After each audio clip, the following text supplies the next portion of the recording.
नमस्कार दोस्तों, मैं विनायक अहमदाबाद सुबह से आपका स्वागत करता हूं आज के एपिसोड में। आज हम बात करेंगे सुपेक्स के फाउंडर्स प्रियांक और उत्तम से, जिनको आपने रिसेंटली शार्क टैंक सीजन 2 में देखा है। और इनसे आज हम जानेंगे कि कैसे इनका स्टूडेंट लाइफ से एंटरप्रेन्योरियल सफर रहा, कैसे इन्होंने अपना स्टार्टअप शुरू किया, क्या इनिशियल चैलेंजेस आए, शार्क टैंक में कैसे अप्लाई किया और शार्क टैंक में क्या इनका एक्सपीरियंस था। सो बिना वक्त वेस्ट करे बात करते हैं प्रियांक और उत्तम से। Priyank and Uttam, welcome to the show. Thank you so much. First of all congrats, आपको शार्क टैंक में डील मिली, ऑफर आपका एक्सेप्ट हुआ, तो आपको कैसा लग रहा है पहले तो ये बताओ। मतलब अभी तक ना ये खैर शूटिंग तो बहुत पहले हो गई थी, लेकिन अब जब से ये इंडिया लेवल पे एयर हुआ है शार्क टैंक प्लेटफॉर्म पे, I mean we are finding it very difficult to keep track of all the request, keep track of all the suggestions, advices for our benefits that's pouring in from the country, and then a lot of congratulatory messages on Instagram, LinkedIn, all the social media handles. So it's overwhelming, but at the same time it's a heightened responsibility for us कि we have to deliver. तो वो थोड़ा nervousness भी होती है, क्या हम जो पहले जैसा डिलीवर कर रहे थे वैसा अभी हम कर सकते हैं कि नहीं, कस्टमर एक्सपेक्टेशंस तो कहीं डाउन नहीं हो रही। सो a lot of increased responsibility that we would say. तो सबसे पहले तो यार बहुत अच्छे से प्रियांक आपने ये बताई कि आप लोगों को कैसे कॉन्ग्रेचुलेटरी मैसेजेस आए। हम लोग बात आगे करें उससे पहले स्टार्टिंग करते हैं आपकी एकेडमिक जर्नी से और प्रोफेशनल जर्नी से। या श्योर। मुझे बेसिकली कॉलेज से एंटरप्रेन्योरशिप का काफी ज्यादा कीड़ा था। तो जब मैं 19 साल का था, मैंने पहला स्टार्टअप लॉन्च कर दिया। मैंने अपना फाउंडर एंड सीईओ लिखा लिया टी शर्ट पे, इस कंपनी को मेरे को सीईओ बनना है। तो मैंने एक फ्रैटो नाम का एक ऑनलाइन ग्रोसरी स्टोर खोला, जो मेरे कॉलेज में फ्रूट्स एंड वेजिटेबल्स की काफी प्रॉब्लम्स होती थी। तो हमने वहाँ पे एक वेब ऐप क्रिएट किया, वहाँ से टेक्नोलॉजी को बनाया और कॉलेज में उसको 6-7 महीने चलाया। वहाँ से काफी ऑपरेशंस की हमको नॉलेज वहाँ से गेन हुई। तो उसको 6 मंथ चलाने के बाद फिर हमको वहां से वेबसाइट डेवलपमेंट टेक से काफी सीरियल लर्निंग हुई। तब वहां पे हमने अपना सेकेंड ईयर में एक और स्टार्टअप स्टार्ट किया, होस्ट कंट्री नाम का। वहां से उन्होंने स्मॉल एसएमईज और इंटरप्राइजेस को tech services and website development provide करते थे। तो वहां से टेक की नॉलेज हुई। तो वो वहां से कंप्लीट करने के बाद मैंने एंटरप्रेन्योरशिप को और जानने के लिए फिर मैंने आईएसपी हैदराबाद अप्लाई किया समर एक्सचेंज प्रोग्राम के लिए। तो वहां मैंने 6 महीने एंटरप्रेन्योरशिप को जाना कि कैसे फुल फ्लेज स्टार्टअप को लॉन्च करते हैं। क्योंकि कॉलेज में हम इसको एक गेम प्ले की तरह स्टार्टअप रन के कैसे रन करते हैं, बट फुल फ्लेज आपको स्टार्टअप अगर बनाना है तो आपको एक अच्छे टीचर्स और अच्छे प्रोफेसर्स की नॉलेज होना जरूरी है। तो वहां से मेरे को आईएसबी से काफी लर्निंग हुई। तो अभी वो जो सुपेक्स में मैं ऑपरेशन है टेक्नोलॉजी संभालता हूँ करेंटली। Okay, great. एंड मैं कंप्यूटर साइंस इंजीनियर रहा। उसके बाद मैंने डेलोइट में फॉर वेरी शॉर्ट स्पैन मैंने काम किया, एंड देन उसके बाद मैंने एमबीए स्ट्रैटेजी में एमबीए किया Indian institute of foreign trade new Delhi से। वहां मैंने काफी कुछ एक बिजनेस एक्सपोजर मिला, एक फाइनेंस का एक्सपोजर मिला, और मैं वहां पे फाइनेंस की एक्टिविटीज में काफी इन्वॉल्व भी रहा, फाइनेंस एंड स्ट्रैटेजी में। उसके बाद मैंने एक लीडिंग ग्लोबल बैंक, जिसका मैं नाम नहीं ले सकता on the interview, so there I work in the treasury department for around 3 years, and on and off हमने वहां पे काम किया। उत्तम से हम डिस्कस करते रहते थे स्ट्रैटेजीज। कोविड में वर्क फ्रॉम होम रहा तो उसमें काफी एडवांटेजेस मिल जाते थे in terms of discussing the strategies. तो वहां से वो जर्नी स्टार्ट हुई सुपेक्स की, वो कोविड टाइम से। एंड देन धीरे धीरे मैंने स्टार्ट किया अपने आप को इन्वॉल्व करना। तो then we decided the domain कि मैं स्ट्रैटेजी, फाइनेंस एंड मार्केटिंग संभालता हूँ, Uttam operations and technology, and then we have one person who handles the nutrition element. बहुत अच्छे से आपने तो ये इंट्रोडक्शन हमारी दिया बेसिक अपना। जर्नी रही। परफेक्ट। सॉरी, हम लोग आपकी सुपेक्स की जर्नी के बारे में आगे भी बात करेंगे, लेकिन आप दोनों मिले कैसे एक दूसरे से? तो हम दोनों लखनऊ शहर से ही आते हैं। तो सबसे पहले मुलाकात तो हमारी तब हुई जब जब उत्तम आईएफटी में ना एक प्रोफेसर के अंडर एक फाइनेंस का ट्रेनिंग करने आया था, बिकॉज उसके कॉलेज में रिक्वायरमेंट होती है एक ट्रेनिंग करने की। तो 4 महीने की ट्रेनिंग जब वहां कर रहा था, प्रोफेसर के पास टाइम नहीं था, तो she assigned me as his mentor. तो मैं वहां पे इसका फाइनेंस प्रोजेक्ट में मेंटोर था।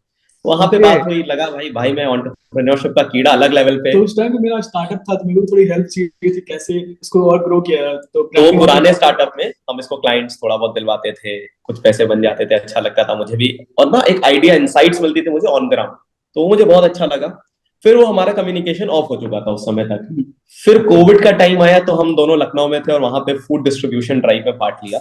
और वहां पे ऐसे जो हमने शार्क टैंक में बताया भी था ये चीज, कि वहां पे जब फूड डिस्ट्रीब्यूशन ड्राइव कर रहे थे तो वहां पे एक बार सूप बंटवाया था। एंड उस सूप के बंटवाने के बाद आई थिंक 3-4 बार कस्टमर के कॉल्स आने लगे, एंड वहां पे फिर हमने डेलिब्रेशन और वो थॉट्स सूप किसने अपना बनाया स्टार्ट था? किया। वो सूप तो यार ऐसे ही बना था, किचन में बनवाया था, कुछ बहुत उसको बिजनेस पॉइंट ऑफ व्यू से बिल्कुल नहीं बनाया था। उसको ये था कि चलो आज थोड़ा चेंज करके सूप, उस समय ना इम्यूनिटी बूस्टर बहुत चल रहा था, तो हमने एक दाल, अश्वगंधा और ऐसे इंग्रेडिएंट्स को मिला के, शेफ से पूछ के, ऑब्वियसली हम फूड बैकग्राउंड से नहीं है, राइट।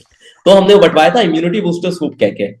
और वो इतना चल गया, इतना हिट हो गया कि हमें लगा कि यार कुछ तो है इसमें पोटेंशियल। एंड देन हमने 2 मंथ्स तक रिसर्च किया on F&B sector as a whole, कि हमने सेकेंडरी रिसर्च किया फूड एंड बेवरेज सेक्टर में कि क्या उसके अंदर चीजें हो सकती हैं। तब हमें रियलाइज हुआ कि सारे फूड कमोडिटीज का एक ब्रांड बन रहा है, but there is no brand for healthy soups in the country. और वहां से ये एक आइडिएशन से this journey started. Okay, so Covid में आप स्टार्टअप आपने स्टार्ट कर ही लिया, लेकिन आपकी जर्नी बड़ी इंटरेस्टिंग। आप उनके मेंटर थे उत्तम के, तो ये आपने सोचा कैसे कि मतलब ठीक है हम लोग मिलते हैं किसी से, अगर ये आप दोनों सेम कॉलेज में होते या आप बचपन से जान रहे होते तो एक आपकी टीम बन सकती थी नेचुरली, बट ये एकदम शॉर्ट स्पेन ऑफ टाइम था सब कुछ, तो ये कैसे एकदम क्लिक हुआ कि नहीं उत्तम से बात करनी है, कैसे हुआ ये सब? तो स्ट्रोक ऑफ लकी कहूंगा, क्यों तब राइट मतलब कोई प्लान नहीं था बिल्कुल भी, क्योंकि ना ये पूछता था कुछ चीजें हम बता देते थे, और उसमें कुछ ऐसा होता नहीं था कि हम भाई, मेरा कोई माइंडसेट वैसा नहीं था, उत्तम का कोई माइंडसेट वैसा नहीं था, ये टीम बनाएंगे। But back of the mind, आपको भी पता, हम एंटरप्रेन्योरशिप सेल में थे, कभी ना कभी एक स्टार्टअप करने का माइंड में हमेशा एक कीड़ा होता है। तो वो जब स्टार्ट करने का था ना, तो मुझे सबसे पहला ये था कि अगर मेरा को फाउंडर जो हो वो सेम मेरे बैकग्राउंड का ना हो, क्योंकि क्या होता है ना, फिर ऑन द टेबल जो स्किल्स आती हैं वो सेम नहीं आ पाती हैं, वो सॉरी आई मीन वो सेम ही आती हैं। तो मेरा ये था कि कोई डाइवर्स बैकग्राउंड का को फाउंडर हो तो सोने पे सुहागा हो जाए। एंड कॉल लक कि उत्तम ऐसा ही मिला और जो यही कि सेम मुझे भी था, क्योंकि मुझे टेक्नोलॉजी तो आती थी, मुझे ऑपरेशंस तो आती, बट मेन इंपॉर्टेंट जो होता है किसी स्टार्टअप को रन करने का, फाइनेंस एंड स्ट्रेटजी, कैसे स्टार्टअप को ग्रो किया जाए, तो वो प्रियांक के अंदर काफी बेटर थे। तो हमने ये सोचा कि तो हम वो साथ हमारी में काम करें। कॉम्प्लीमेंटारिटी बन जाती है। और एक पॉइंट शायद मैंने बहुत जगह नहीं बताया, which I am revealing right now, कि हम जब स्टार्ट कर रहे थे ना, तो we were looking for a third partner, third cofounder as well, who would be from the nutrition background. So that time we had, I mean, without taking the name, so she was enrolled as a co-founder then, but then because of her family circumstances or because of a higher studies plan, she could not continue as a co-founder with us. तो हमारा ये idea था कि हम 3 co-founders होंगे and all 3 bringing different skills on the table. तो Uttam technology operations में, strategy, finance, marketing, and that person would be nutrition. But ठीक है, that has been a good learning for us, and naturally we try to evolve on the nutrition space as well. Okay, तो आपने बताया कि Covid में आप लोगों ने फूड डिस्ट्रीब्यूशन ड्राइव में पार्टिसिपेट किया और फिर कहीं आपके दिमाग में आया कि हम लोग सुपेक्स स्टार्ट करते हैं, तो नाम सुपेक्स ही सोचा हुआ था उस टाइम पे या कुछ और नाम था? नाम तो सोचा ही नहीं था उस समय, क्योंकि मार्केट टेस्टिंग जब करे, हमें तो लगा ही नहीं था कि बिजनेस बन अच्छा, सकता है। डिमांड हमें कैसे आपको पता चला, डिमांड कैसे आ रही थी आपके पास सूप की उस टाइम? तो हमने ना 6 महीने पहले मार्केट रिसर्च किया। हमें ये था कि यार बिजनेस कोई भी करेंगे तो पैसा पूरा झोंक नहीं देना है, कि यार वो पैशन और रियलिटी में थोड़ा सा ना एक बैलेंस बना के चलना था हमें। तो इसलिए हमने 6 महीने कुछ नहीं किया। हमने 6 महीने बस मार्केट टेस्टिंग किया, 2 महीने सेकेंडरी रिसर्च, यहाँ पे हम ऑनलाइन पढ़ते थे स्पेसिस के बारे में, और 4 महीने हमने मार्केट टेस्टिंग किया, WhatsApp groups, statuses, stories, pamphlets, इन सब के थ्रू किया। जब वो 4 महीने में हमने देखा कि हमारा रिपीट ऑर्डर रेट उस समय बिना कोई एफर्ट्स के, मतलब हमने कोई बिजनेस एफर्ट्स नहीं डाले वैसे, ना कोई वेबसाइट बनाई थी उस समय, ना कुछ, एक थ्राइव पे नहीं डॉट पे रजिस्टर किया था उस समय, और उसके थ्रू हमारे इतने ऑर्डर्स आने लगे कि हमें लगा यार कि इसमें पोटेंशियल तो है। फिर भी हमने वहां पे उस समय शेफ्स को एक हायर किया, एक्सपर्ट शेफ्स और न्यूट्रिशनिस्ट फ्रॉम द कंट्री, जो कि फिर धीरे धीरे एक्सपैंड करते गए हम अपना पोर्टफोलियो, कि इसमें पहले 1 से स्टार्ट किया, फिर 3 से स्टार्ट किया, फिर 5 सूप्स रखे, और इस तरह करके हमने देखा कि यार लोग इसको पसंद कर रहे हैं, there is a demand for it. तो वो एक डिमांड जब हमें वो 5 महीने के मार्केट टेस्टिंग में मिला, तब हमने 1 महीना पूरा ऑपरेशन बंद कर दिया था, और तब हमने सोचा अब इसको स्ट्रीमलाइन करते हैं as a business, as a brand, and that's where हमने सुपेक्स का नाम पे, बहुत सारे नाम आए थे माइंड में, बट सुपेक्स का नाम उस समय वहां पे तब सोचा। और हमारी कंपनी का नाम मर्क्यूरी राइज हॉस्पिटैलिटी है, which is the parent company of Supex। तो मर्क्यूरी राइज मतलब कि टेम्परेचर हमेशा हाई मुझे रहता हाई रहना चाहिए। है। तो फिर जैसे कई बार ये भी होता है कि आइडियाज अलग अलग आते हैं दोनों को फाउंडर्स के, यह बहुत नॉर्मल प्रोसेस है, हम कहीं भी होते हैं कि सबके अलग अलग आइडियाज होते हैं और कॉमन कंसेंसस कभी कभी होता होगा कि यार मेरे को प्रियांक को ये लग रहा है कि यार ये बेटर है, यार उत्तम को लग रहा है ये बेटर है, तो कॉमन ग्राउंड पे कैसे पहुंचते हैं आप लोग? मतलब कॉमन ग्राउंड तो कभी नहीं रहता, मैं तो ऑनेस्टली बताऊंगा, कॉमन ग्राउंड कभी नहीं रहता है। जैसे अभी मैं आपको एक एग्जांपल देता हूँ, अभी हमारे पास इतने सारे फ्रेंचाइजी रिक्वेस्ट आए हैं, but we are divided on the opinions कि फ्रेंचाइजी करनी है कि नहीं करनी है। तो आप उस कहीं समय टॉस तो नहीं स्टार्टिंग में करते हैं पिचर्स की तरीके से? नहीं। हम सब चीज के प्रॉस एंड कॉन्स लिखते हैं कि क्या इसको करने से हमें इसको फायदा मिलेगा कि नहीं। ओके। और फिर उसके बाद एक और चीज है, we have mentor on board as well. तो हमने एक मेंटोर को, मतलब we have assigned an equity to a mentor who is from the food and beverage background only. So he so essentially उनके गाइडेंस मिल जाती है हमें, एंड देन वी इंश्योर कि कोई भी हम डिसीजन जिसका इम्पैक्ट थोड़ा ज्यादा हो सकता है, be financial impact, be customer impact, be brand impact, तो उसमें ना हम जो इंडस्ट्री में 5-6 सीईओज होते हैं जो ऑलरेडी फाउंडर्स जो रन कर रहे होते हैं ब्रांड या उनके स्ट्रैटेजी हेड्स, हम जरूर बात करते हैं टू अंडरस्टैंड कि यार इसमें उन्होंने ऑलरेडी कर रखा है तो ऐसा तो नहीं हम कुछ गलत उस पर जा रहा है। तो हमारे पास ये गाइडेंस का बहुत बड़ा आई मीन सपोर्ट रहा है कि वी हैव गॉट, हमारे पास जो लोग रहे हैं वो काफी अच्छे रहे हैं इस बैकग्राउंड में, वो very supportive with their advices, and that's how हमने काफी बार मॉडल को अपना रिवैम्प किया है कर्टसी देयर गाइडेंस। ये भी आपने बहुत इंपॉर्टेंट बात बताई कि आप कोई भी अगर मॉडल लेके चल रहे हैं उसमें तब्दीली लानी पड़ सकती है वक्त के अनुसार। तो आप बहुत फ्लेक्सिबल होने चाहिए, ऐसा नहीं कि जो आपने सोचा हुआ है वही हमें करना है, वक्त के साथ अपने को चेंजेस भी लाने होते हैं। तो क्योंकि ये प्रियांक, नई कैटेगरी बिल्ड हाँ कर रहे प्लीज। हैं हम लोग। ये सूप जो कैटेगरी इंडिया में भी काफी नया कैटेगरी, तो इस कैटेगरी को अभी तक हुआ नहीं, तो इस पे हमें काफी से रिसर्च करना होगा, काफी लोगों की राय लेनी पड़ेगी क्या कि कैसे इसको ग्रो करेंगे। तो इसलिए हमें ये ऐसे इसको बनाया है हमने। अच्छा, जो भी आपका आपने मेंशन की थी चीज DIY, डू इट या योर सेल्फ जिसे कहते हैं, तो आप जो सूप वगैरह का बनाते हैं तो वो आप डिपेंडेंट रहते हैं अपने न्यूट्रिशनिस्ट या हेड शेफ पे, या फिर सिर्फ आपका खुद का भी कोई कंट्रोल होता है इस पे? सो यही डीआईवाई किट का कॉन्सेप्ट ही यही था, क्योंकि जब हमने स्टार्ट किया स्टार्टिंग में तो हमें ये रियलाइज हुआ कि अगर ये मॉडल पे हम चलते रहे जो इनिशियली हमने प्लान आउट किया था, बहुत डिपेंडेंट हो जाएंगे on chefs and nutritionist, hmm. And that's where हमने फूड टेक्नोलॉजिस्ट को ऑनबोर्ड किया था अपने प्लेटफॉर्म पे, and that's where we devise, हमने 1 मंथ का एक्सपेरिमेंटेशन किया on how can we create a DIY model in the background. So DIY essentially contains all the components of a soup which is in the right proportion, in the right taste, so that वो हम enable कर सकते हैं उसको अपने business node format में. So our model is currently cloud kitchen in a hub and spoke model. तो जो हमारा सेंट्रल किचन होता है वो सिर्फ हमारे एक्सपर्ट शेफ्स वहां पे होते हैं जिनको ये फॉर्मुलेशंस पता होती हैं, ओके। जिनको ये प्रॉपर आई मीन कॉम्पोजिशंस पता होती हैं कि किस कॉम्पोजिशन में क्या बनता है। एंड उसके बेनिफिट की वजह से हमें ये हुआ कि आज हम ये सेंट्रल किचन में जो बनाते हैं ये फॉर्मुलेशंस देख के कोई भी बना सकता है, currently only head chef knows. Right. वो जो डीआईवाई किट्स बनता है वो सप्लाई होते हैं हमारे नोड्स पे। Now as virtue of that हमें कोई भी एक्सपर्ट शेफ नहीं चाहिए। हमारा केपेक्स और ओपेक्स जो मैंने शार्क टैंक में भी बताया था, कैपिटल एक्सपेंडिचर और ऑपरेशनल एक्सपेंडिचर बहुत रिड्यूस हो गए compare to what we were doing initially. And third, आज कोई भी एक नया शेफ भी आ जाता है ना हमारे पास, जो जिसके पास 1 साल का एक्सपीरियंस हो, बहुत एक्सपर्ट ना हो, तो वो भी with in a training of 2 to 3 days वो पूरा एक्सपर्ट शेफ की तरह ही काम करने लगता है। ओके। तो ये डीआईवाई किट हमारा बिजनेस इनेबलमेंट करने में और नंबर 2 इस ब्रांड को स्केलेबल बनाने में बहुत हेल्प किया उसने। ओके, ये बहुत जरूरी था कि कहीं जो सीक्रेट अपना आपका जो मेन जो है वो सीक्रेट ही आपका जो कॉम्पोजिशन है वो कहीं लीक ना हो, वो आपने एंश्योर करेक्ट। किया, ये सबसे इंपॉर्टेंट पार्ट होता है। अच्छा, आपको दोनों ही आप लोग F&B इंडस्ट्री से नहीं हो, तो आपको क्या मतलब चैलेंज क्या आता है इस इंडस्ट्री में जो आपको लगता हो इनिशियल टाइम में? चैलेंजेस तो मतलब बहुत आते हैं, बट हमारे जो मेंटर है वो उन्होंने काफी ब्रांड्स के साथ काम किया है। जैसे कुछ लग्जरी ब्रांड्स है, चाय के ब्रांड्स है, मोमोज के ब्रांड, वो नेशनल लेवल ब्रांड्स, उनसे हमें काफी हेल्प मिलती है कैसे ब्रांड को रन करे। तो F&B में अभी हम लोग लास्ट 8 मंथ्स हम लोग इस ब्रांड को रन कर रहे हैं, तो वो उन्होंने काफी सिखाया हमें कि कैसे रन करते हैं। तो मुझे भी ऑपरेशंस का कुछ नॉलेज है, तो मैं ग्राउंड रियलिटी लोग, क्योंकि हमारे बिजनेस में मोर इम्पोर्टेंट जो होता है ऑपरेशंस का काम होता है। तो ऑपरेशंस में जैसे जो एम्प्लॉयज होते हैं, ब्लू कॉलर्स एम्प्लॉय, उनको हैंडल करना वो बहुत ही क्रिटिकल पॉइंट होता है। तो उन सब चीजों के नॉलेज से हम इस ब्रांड को रन कर रहे हैं। तो एक तो ये स्टाफ कंट्रोल बता, दूसरा मैं कहूंगा कस्टमर डिलाइट फैक्टर। Yeah. तो ऑन एंड ऑफ हम क्या करते हैं कि कुछ ऐसे फैक्टर्स लाते हैं जिसकी वजह से कस्टमर डिलाइट हमारा हमेशा मेंटेन रहे, कस्टमर सेटिस्फैक्शन इज आवर की। तो इसीलिए हमारा ग्रोथ भी बहुत हमने लाइक बहुत एक्सपेडाइटेड ग्रोथ नहीं किया है, it has been a moderate growth, but keeping in mind कि कस्टमर का जो एक्सपीरियंस है वो खराब ना हो। इनिशियली जब हम ब्रांड लॉन्च कर रहे थे बिजनेस पॉइंट ऑफ व्यू से कर रहे थे, फिर धीरे धीरे हमने कहा इसको पर्पस पॉइंट ऑफ व्यू से बनाया जाए, that's why we launch subscriptions as well. फिर धीरे पर्पस और बढ़ा किया, ठीक है प्रॉफिट्स थोड़े कम होंगे, but then we became a climate conscious brand.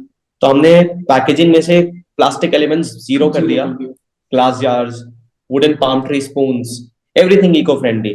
सो ये सब चीजों पे एलिमेंट धीरे धीरे it becomes a working ground for us, and and I आपकी think that's how. पैकेजिंग तो बहुत ही अच्छी है, पैकेजिंग इज नेक्स्ट लेवल जैसे कहते हैं। बहुत अच्छे से Thank आपने you so पैकेजिंग much. का ध्यान रखा हुआ है और सस्टेनेबिलिटी की तरफ Thank भी you. आप लोगों का एक फोकस है, ये बहुत इंपॉर्टेंट है।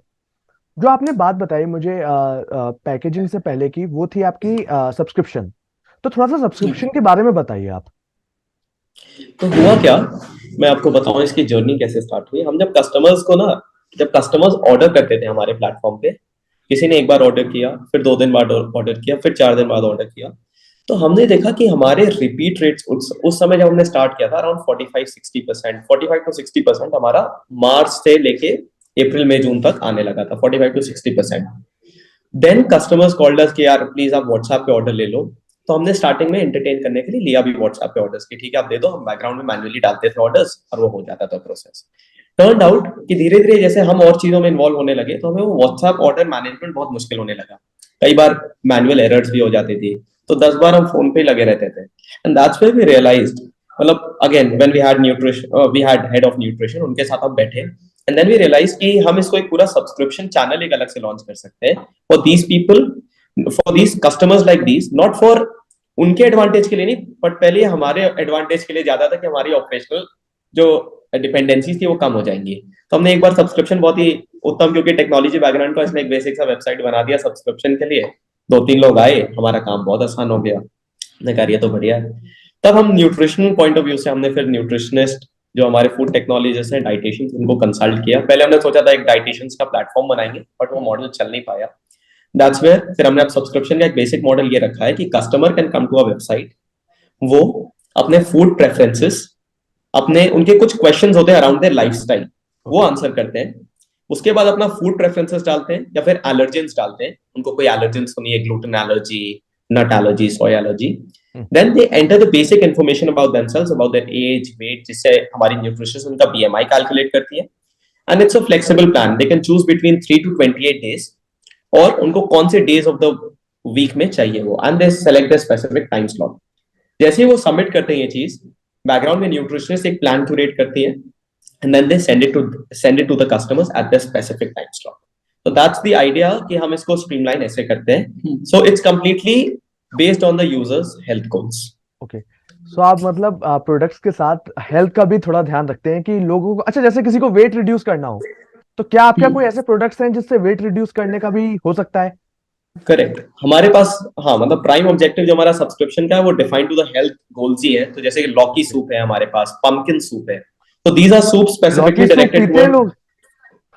डेफिनेटली काफी ऑर्डर्स डेफिनेटली। आते हैं हमारे तो बेस्ट पार्ट इज कि हमने जो एलिमेंट रखा हुआ है, जैसे पंपकिन या लौकी सूप, सोचने में लोगों या को लगता तुमने है कि यार सारी चीजें ऐसी बनाई हैं कि जो बच्चे नहीं खाते। बच्चों पे हमारा लेकिन मैं फोकस थोड़ा कम है डेफिनेटली वैसे बोलूंगा तो। आप लोगों का जो वेबसाइट का लिंक डिस्क्रिप्शन बॉक्स में दे देंगे। और डेफिनेटली हम्म, ये सब मजाक की बातें हैं, बट ये सारी चीजें बहुत हेल्दी हैं और इनकी कंपनी बहुत अच्छा काम कर रही है हेल्थ डोमेन में। तो जरूर आप जाइए और ऑर्डर कीजिए और डिलीशियस हेल्दी फूड का मजा लीजिए। Thank Priyank you. Please continue. So यार वही मैं कह रहा था कि सब्सक्रिप्शन जो हमारा था, it's around the health goal only, कि वो बेसिक हेल्थ गोल्स को, बट हमारा और दूसरे फूड प्लेस में क्या डिफरेंस है मैं आपको बताऊं, तो वेरी ब्रीफली मैं आपको ये बताता हूँ। जैसे ना आज की डेट में हमारा सबसे बड़ा इंसाइट ये था कि कई लोग न्यू ईयर रेजोल्यूशन पे या कभी कभार अचानक से वो जोश जगता है, तो वो एक सब्सक्रिप्शन ले लेते हैं। उन सब्सक्रिप्शंस में क्या होता है, वो 4 बार दिन के मील्स आपको रिप्लेस करते हो। लेट्स से 1 महीने का ले लिया आपने, वो होता क्या, वो बहुत अनसस्टेनेबल मॉडल बन जाता है। आपने आज तो जोश जाग गया, आपने 10 दिन तक फॉलो किया, उसके बाद 11वें दिन से आप ड्रॉप आउट हो जाते हो। तो हमने उसकी जगह क्या स्ट्रैटेजी लगाई कि हम कस्टमर से ये नहीं कहते आप दिन के अपने सारे मील्स को रिप्लेस करो, they just replace one of their meals with Supex meal. Supex meal is soup plus a side that can become a one meal. तो हम लंच, डिनर, ब्रेकफास्ट सब नहीं कहते, आप कोई भी एक अपना स्पेसिफिक टाइम स्लॉट लो, उसको आप बस एक अपना एक मील को रिप्लेस करो, एंड नेचुरली उनको 30 to 40% reduction in the calories दिखेगा if they go for weight loss category. Okay, so हमारा आइडिया ये है कि वन मील को रिप्लेस करने से आपको बेनिफिट्स मिल सकते हैं, and then we are not claiming ourselves कि हम हेल्दीएस्ट ऑफ ऑल हैं, कि हमारे से तो आपको मतलब लाइक एक नए दिशा मिल जाएगी, not like that, but what we are saying is जो ट्रेडिशनल आप करते हो उससे आप हेल्दियर हो जाओगे। It's a sustainable way of doing things, आप अग्रेसिव मत हो। ये लॉन्ग टर्म गोल अगर आपका है तो ये आपका हम्म, फूड जो आपका मील है बहुत बेनिफिशियल होगा। तो आप सूप्स के करेक्ट। अलावा क्या क्या प्रोडक्ट्स और ऑफर करते हैं? सूप्स के साथ हमारे पास जैसे कि मैंने बताया कि सूप्स में 99+ वैरायटी ऑफ सूप्स हमारे पास है। जैसा आपने 99 वैरायटी बताई है सूप्स की, तो सबसे ज्यादा इसमें डिमांड में कौन सी रहती है आपके? जो फर्स्ट लाइन में टॉप 20 सेलिंग पॉइंट हमारे पास होते हैं सूप्स, जैसे हमारे सबसे ज्यादा इटालियन मिनेस्ट्रोने हो गया, पंपकिन सूप हमारा काफी बेस्ट सेलिंग है। जैसे कि शार्क टैंक में एक सूप दिया था स्मोक चिकन सूप, वो काफी ज्यादा बेस्ट सेलिंग है, बट वो टेस्ट वाइज हमन को पसंद नहीं आया। उसका एक पैरामीटर ये भी था कि यार दिल्ली में बेस्ड है, तो हमारा सारा कंट्रोल्स यहाँ पे बॉम्बे में बनाया था, प्रोबेबली थोड़ा बहुत टेस्ट, एंड देन उसके बाद पिच के भी आधे घंटे हो चुके थे बनाए हुए।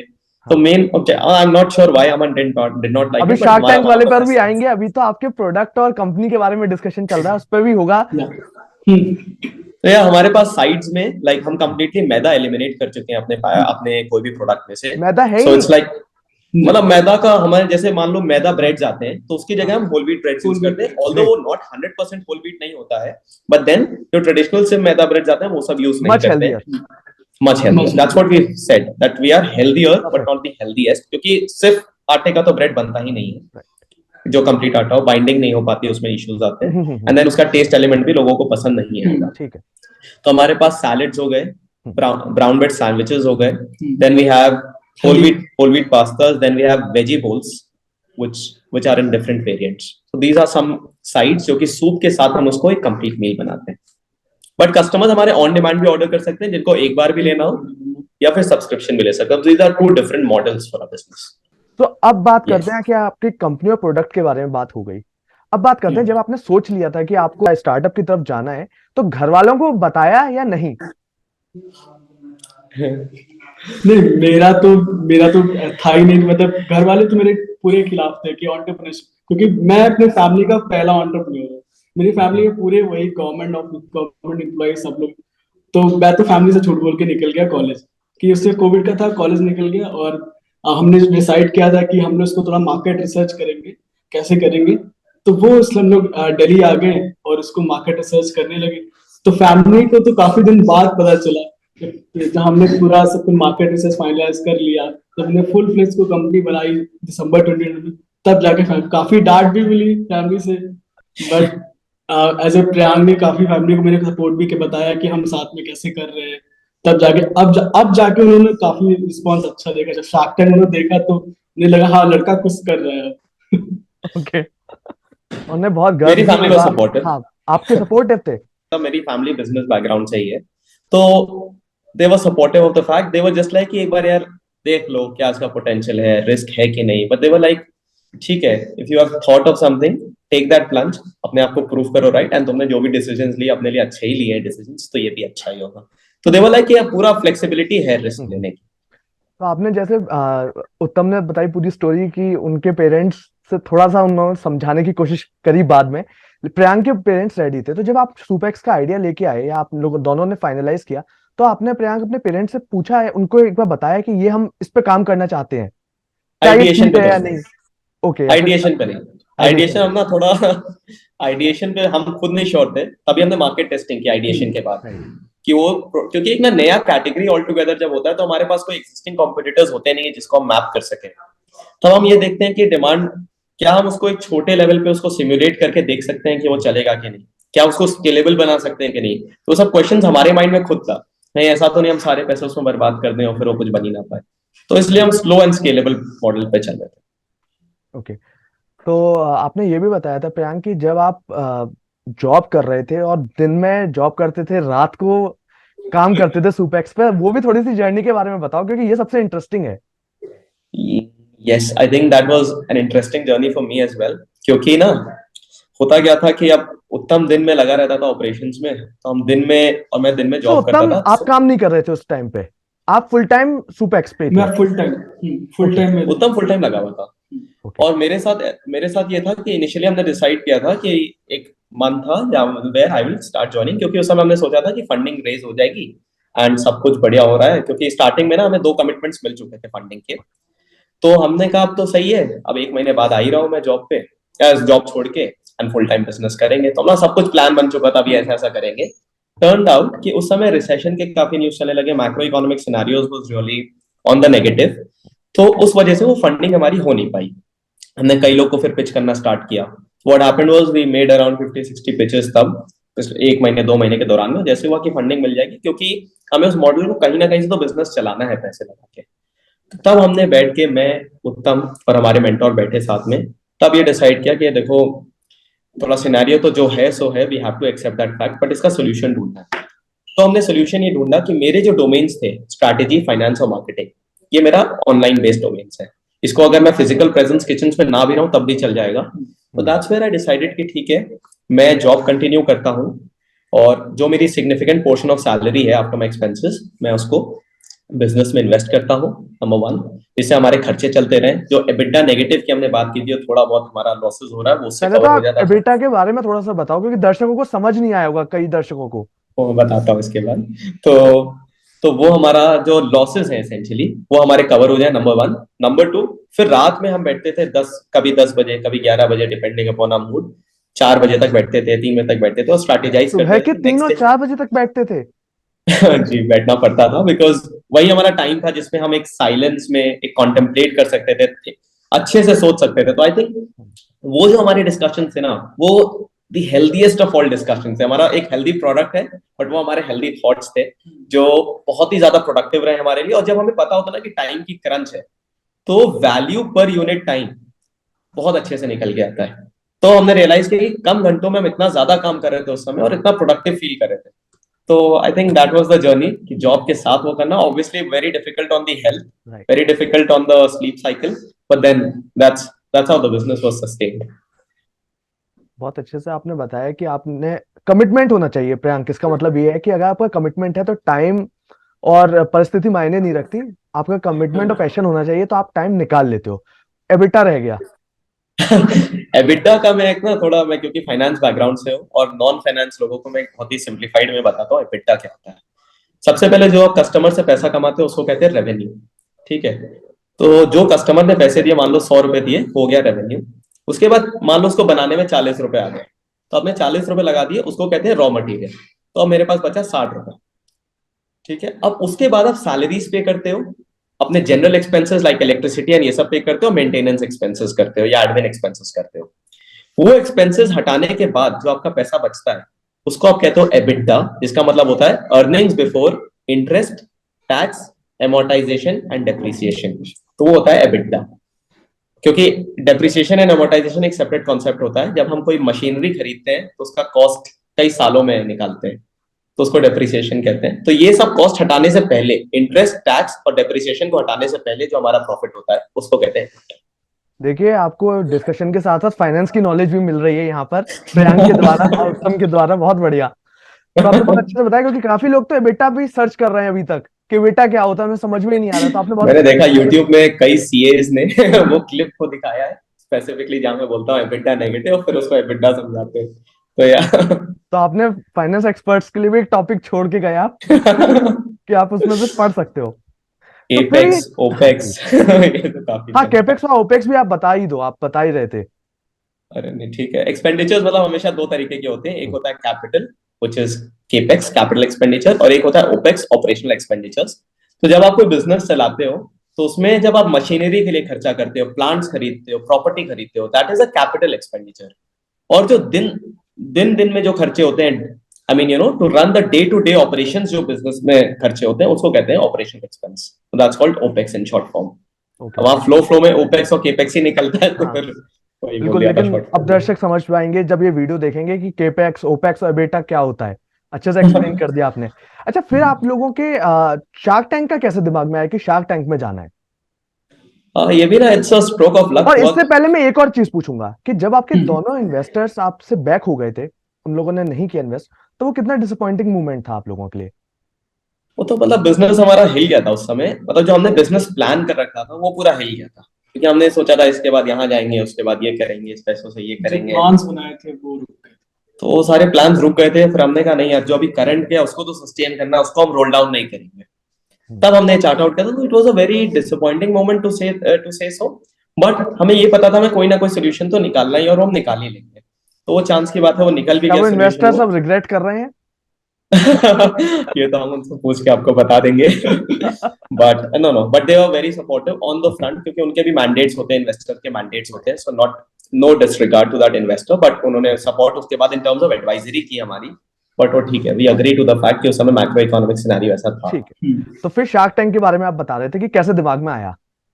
तो अब क्योंकि इतने लोगों से हमने डिसअपॉइंटमेंट झेल लिया था उस समय तक, और काफी वीसीज, काफी एंजल्स को हम रीच आउट कर रहे थे, कई जगह कमिटमेंट्स मिल जाते थे, लेकिन वो 2-2 महीने का वेट टाइम होता था, 2 महीने 3 महीने का वेट टाइम, उसके बाद मीटिंग्स में मीटिंग्स चलती रहती थी, which we were okay with, हमें पता था कि इतना टाइम लगता है।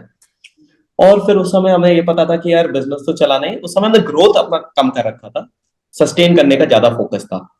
तब मैं उस समय एयरपोर्ट से लखनऊ आ रहा था, मेरा होम टाउन लखनऊ है, और वहां पे मेरी फ्लाइट डिले हुई थी 4 घंटे की, तो मैं वहां पे लाउंज में बैठा हुआ था, and all of a sudden वो शार्क टैंक का मैंने प्रोमो देखा वहां पे कि अब applications are closing tomorrow, Instagram पे आया था वो प्रोमो। तो अब उस समय ये रियलाइज हुआ कि यार हमने बिजनेस प्लान तो बनाया हुआ है पूरा, ठीक है, हमारे सारे रिपोर्ट्स बने हुए हैं, क्योंकि हम इन्वेस्टर्स को इतना पिच कर चुके थे, पिच डेक हमारी बनी हुई है, मॉडल हमें पता है करना क्या है, कौन से चैनल्स पे फोकस करना है वो भी पता था, टीम का भी साइज हमारे पास, सब कुछ था डॉक्यूमेंट्स। मैं यार क्यों ना एक ट्राई मारा जाए। तो वो 4 घंटे जो फ्लाइट लेट हुई, और उस समय लाउंज में बैठा था, मैंने कहा यार कुछ तो टाइम पास करना है, तो let's fill the form for Shark Tank. तो वहां पे वो शार्क टैंक का फॉर्म फिल कर दिया, एंड उसके बाद 2 महीने बाद हमारे पास कॉल आया that you are selected for the next मतलब ये लेवल। तो बहुत रैंडमली हुआ, मतलब कि 4 घंटे बचे हुए हैं, ऐसा मूवीज वगैरह में हो सकता है। हो सकता है पिक्चर्स का सीजन 3 आपके ऊपर बने। हाँ, मतलब स्ट्रोक ऑफ लक था, स्टार्टिंग में जब हमने अप्लाई किया था that was the stroke of luck, तो हमको पता भी नहीं था उस समय कि हमने अप्लाई कर दिया था, क्योंकि ओके। यार हम उस समय 5 महीने पुराने ब्रांड थे, हमें खुद भी नहीं पता था कि शार्क टैंक के लायक हम है कि भी नहीं, क्योंकि एक नया कॉन्सेप्ट है, उसका कोई ट्रैक्शन अभी हमने इतना नहीं दिखा दिया था कि यार बहुत आसमान पे ग्रो कर गया, एक नई कैटेगरी ऑल टुगेदर। बट हमें ये पता था एक स्पेस ये यूनिक है, एंड इन्वेस्टर्स या फिर जो शार्क्स होते हैं वो वही चीज पसंद करते हैं जिसमें कुछ एक मोड, इकोनॉमिक मोड बन सकता है उसके अराउंड, या डिफेंसिबिलिटी और बन सकती है। स्केलेबिलिटी भी है इस काम में। हाँ, तो ये हमारा एक बेसिक तो कोर फिर था। आपने तो अप्लाई ये कर दिया। हमको हाँ प्लीज उत्तम। ये हमको बेसिकली जब हमने लास्ट 3-4 महीने में जो पुराने इन्वेस्टर्स को पिच किया, वहां से हमको लर्निंग आया कि हाँ हम इसको कर सकते हैं। हम्म। तो इसका वो मोटिवेशन आया शार्क टैंक में अप्लाई करने का, कि हम शार्क टैंक में भी अब जा सकते हैं। परफेक्ट। तो आपने फिर ठीक अप्लाई है, कर दिया, और अगर आप ब्रीफली बता पाए कि पूरा प्रोसेस क्या था। सबसे पहला राउंड होता है ये जो एप्लीकेशन राउंड होता है, उसके बाद आपका एक इंटरव्यू कॉल होता है जिसमें एक बेसिक वो बताते हैं structure, then there is a demo round which happens in your own city, generally हमारा दिल्ली एनसीआर में हुआ था, वहां पे एक सिमुलेशन होता है, there is production team, there is directors team, everybody, and एक कोई इन्वेस्टमेंट टीम्स के भी आते हैं। उसके बाद there all the pictures are made, जैसे हम लाइव बनाते हैं कैमरे के सामने सब कुछ वैसे होता है। देन उसके बाद वहां पे सेलेक्ट होने के बाद we get a call for the studio round in Bombay.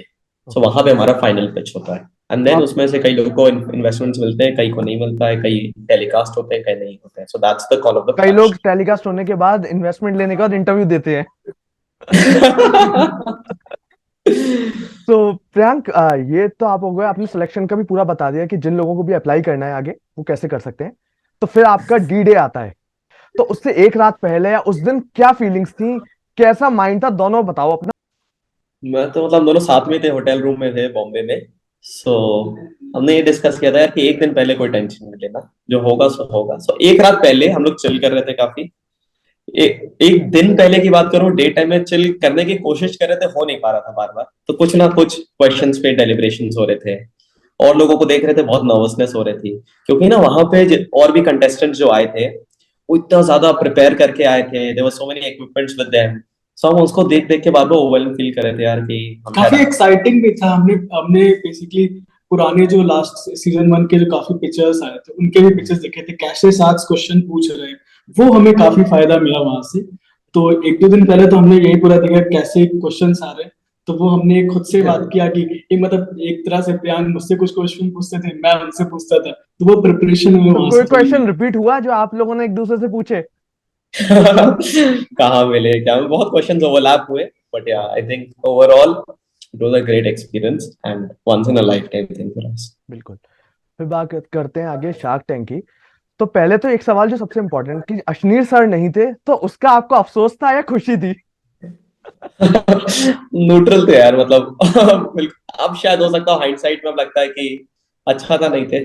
Grilling मोती।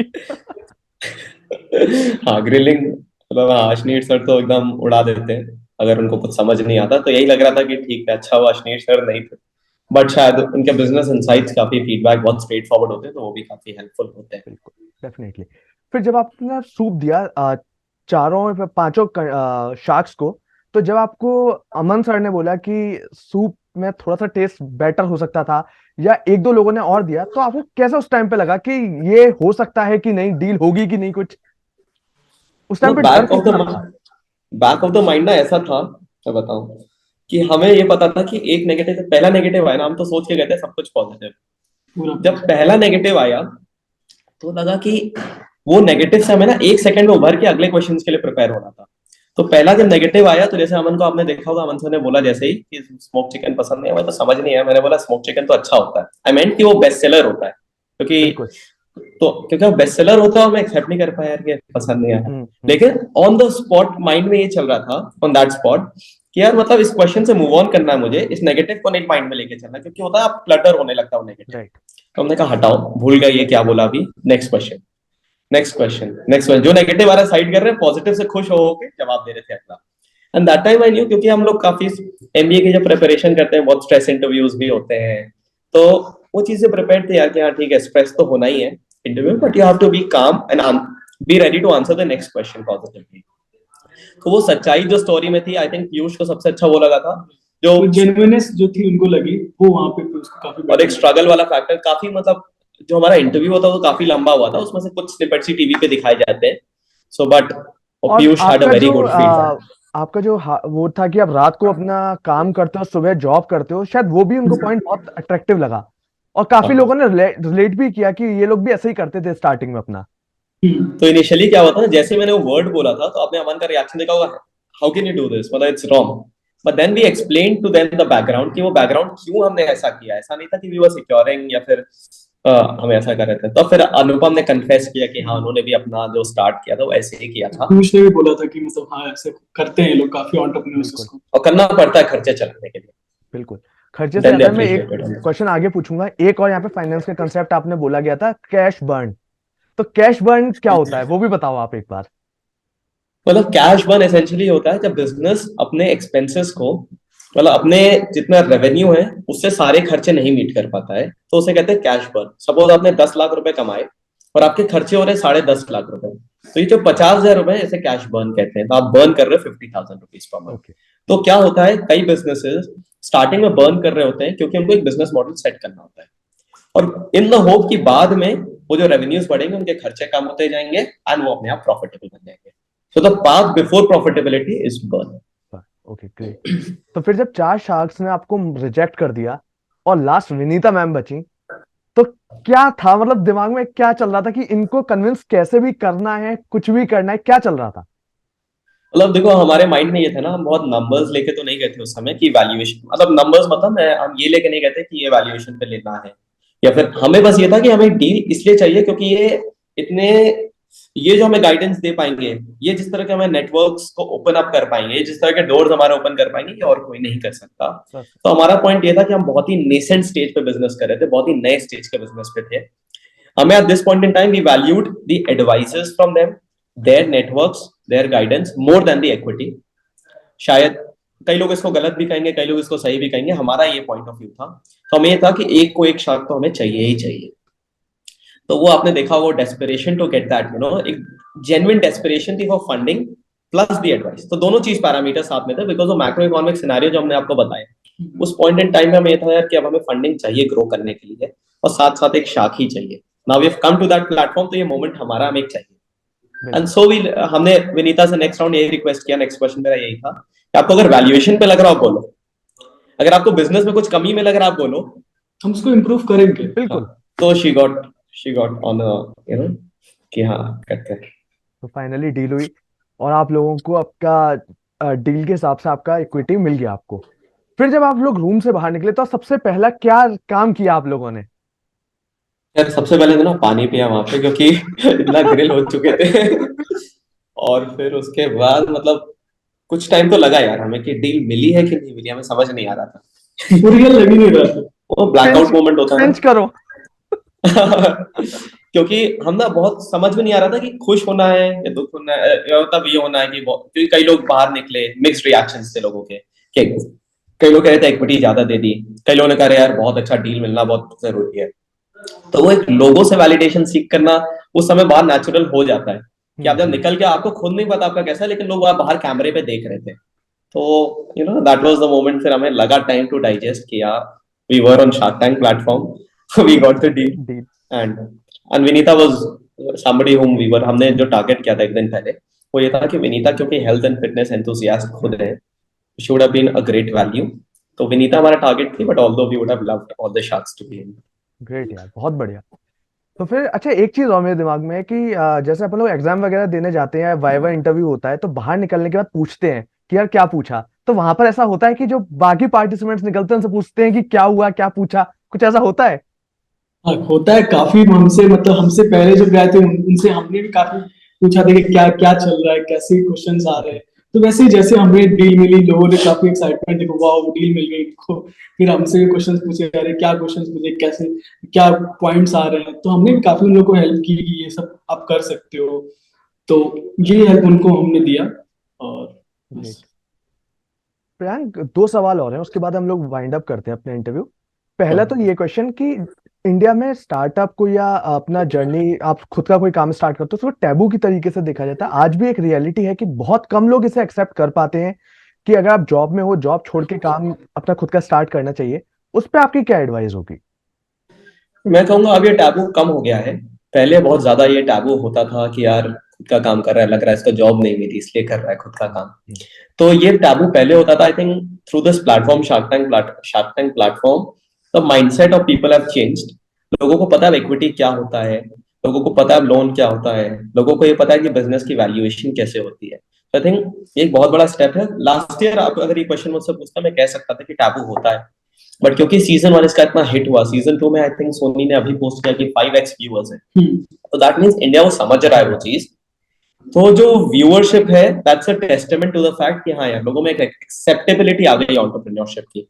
एंड तभी आपने देखा होगा कि मतलब entrepreneurs are celebrated across the country right, these days. Exactly. और आज इंडिया में हर फैमिली टेबल पे शार्क टैंक डिस्कशन होता है। राइट, तो वो सबसे इंडिया चेंज हो रहा है इस पे। बिल्कुल। इंडिया में सही में, जैसे उत्तम ने बोला कि काफी चेंज आ रहा है, और आज से मुझे लगता है 2 साल पहले तक कोई डिस्कशन घर में होता नहीं था। आजकल लोग राइट। ओपनली, बच्चे या कोई भी आदमी आइडियाज डिस्कस कर रहा है फैमिली में। एक हाँ, लास्ट क्वेश्चन प्रियांक, कि अब सुपेक्स का नेक्स्ट क्या है? क्या आप लोग रिटेल में भी जाना चाहेंगे, रिटेल स्टोर्स खोलना चाहेंगे, या फिर अभी ऑनलाइन ही रहेंगे? तो हमारा सबसे पहले ना, जब भी हम आइडिएशंस करते हैं तो हम दो चीज बहुत पहले सोचते हैं। मतलब कई बार ऐसी स्ट्रैटेजी आती है कि व्हाट नेक्स्ट, बट उससे पहले हम सोचते हैं व्हाट नॉट नेक्स्ट, कि अगला क्या नहीं करना है। सो क्यूएसआर हमें बिल्कुल नहीं करना है। सो टू योर क्वेश्चन, कि क्यूएसआर तो बिल्कुल नहीं करना है। Next we want to grow through partnerships. हमने we are a cloud kitchen first brand, तो उसी में हमारा ऑपरेशनल एक्सपेंसेस काफी लो होते हैं, तो हमें क्लाउड किचन मॉडल के थ्रू अभी ग्रो करना है, नंबर 1। नंबर 2, हमें को ब्रांडिंग के थ्रू ग्रो करना है, बिकॉज हमारा डीआईवाई किट प्रिपेयर्ड है, so we can I mean, like grow through these partnerships in many tie-ups. And third is collaborations. So collaborations with gyms, wellness centers. ये हमारा तीन focus है. QSR is not a focus area, and that is not something we intend to do. और उत्तम, last में कुछ बोलना चाहोगे आप? मैं यही बोलना चाहता हूँ कि आपको एंटरप्रेन्योरशिप में सबसे पहले किसी भी चीज को स्टार्ट करने से पहले आपको ग्राउंड चीजें सबसे पहले सीखनी पड़ती है। क्योंकि मैंने जो मेरी लर्निंग है, बेसिकली मैं मैकेनिकल इंजीनियर। मैंने कॉलेज से एंटरप्रेन्योरशिप को ग्राउंड से सीखा है, हर चीज को। आज मैं सुपेक्स में ऑपरेशंस देखता हूँ, तो ऑपरेशंस कैसे चलता है, बेसिक कैसे एम्प्लॉय वर्क करते हैं, कैसे लोग, क्योंकि this is operations is all about the peoples को कैसे हैंडल करना है। तो वो मोर इम्पोर्टेंट होता है, कैसे आप कॉस्ट इफेक्टिव किसी चीज को बना सकते हो। तो वो इम्पोर्टेंट, वो लर्निंग आपको सब कुछ सीखना पड़ेगा किसी भी नए एंटरप्रेन्योरशिप को स्टार्ट करता है। तो ये बहुत इंपॉर्टेंट रोल लगता है। तो प्रियांक एंड उत्तम, thank you so much for joining. आपने इतनी सारी इंसाइटफुल टिप्स दी, और आपकी जर्नी बहुत ही इंस्पिरेशनल है। जो लोग भी आगे स्टार्टअप की जर्नी अपना स्टार्ट करना चाहते हैं, वो लोग आप जैसे यंग लोगों से सीख सकते हैं बहुत कुछ। और शार्क टैंक जैसे बड़े प्लेटफॉर्म की आज अवेलेबिलिटी है, आप लोग उसका यूज करके भी एंटरप्रेन्योरशिप की तरफ जा सकते हैं। सो प्रियांक एंड उत्तम, thank you so much for joining us. और मैं दर्शकों से ये भी बोलना चाहूंगा कि सुपेक्स को जरूर ट्राई करें, बहुत अच्छी और बेहतरीन मील्स इन लोगों के अवेलेबल हैं। So go and try and have healthy food. Thank you so much for joining us, guys. Thanks a lot. Thanks Thanks a a lot for hosting us. Thank you.